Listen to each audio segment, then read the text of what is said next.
Welcome, Thomas, to Thank you. Toronto.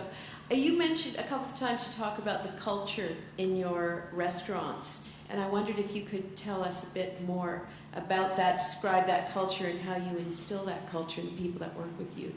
Well, it really begins with that strong desire and that strong determination that I talked about from the young culinarians. From us, it's about recognizing that and mentoring them and training them.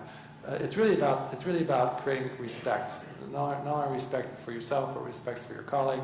And that's not just goes in the kitchen. That's respect for the people who work in the office, the administration, the reservations, of course the waiters. We don't call it back of the house and front of the house. We call it dining room and kitchen. We try to bridge what my experience was growing up in the industry, which was this kind of this resentfulness and this bitterness and almost hatred with what was called the front of the house then. I mean, we would do anything to spite the waiter, not realizing that there was actually a person, who we were supposed to be caring about.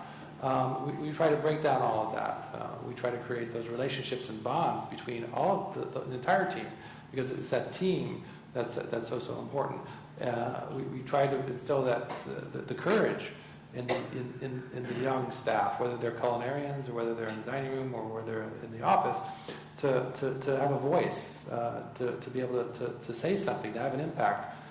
There's a young woman named Erin Tishy who's been at our restaurant for 10 years, and about 8 years ago, or 7 years ago, when she was just a young coffee server, she came in the kitchen and she said, "Chef, why don't you make sake granite?"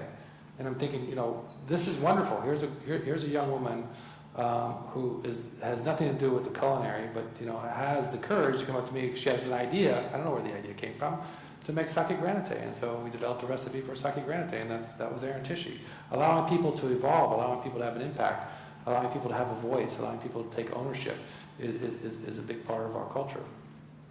Thank you very much. Did that answer your question? It does, thank you. And ditto to the comment before me. Please come back. Thank you.